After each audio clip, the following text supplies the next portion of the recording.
وصينا به إبراهيم وموسى وعيسى أن أقيموا الدين ولا تتفرقوا فيه كبر على المشركين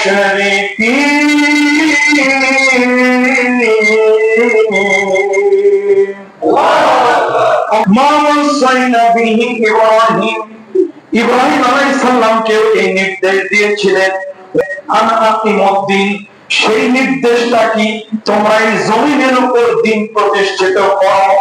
বনি ইসরাইলের জামানায় এই দিন কায়েমের জন্য, বনি ইসরাইলের জামানায় এই দিনের কারণে একদিনে 46 জন নবীকে জবাই করা হয়েছে। সকালে 23 জন, বিকালে 23 জন।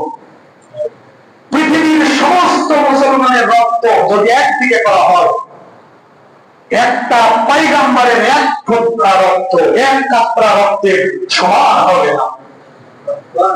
সেই নবীকেও পর্যন্ত হত্যা করা হয়েছে দিন কায়েমের জন্য। আজ আমরা এই দিন কায়েমকে বিকৃত করেছি। দিনটা কি? দিনটা কি? অনেক আলেম ওলামা আছে দিন কায়েম সম্পর্কে বুঝি না। কথা বলেন ঠিক কিনা?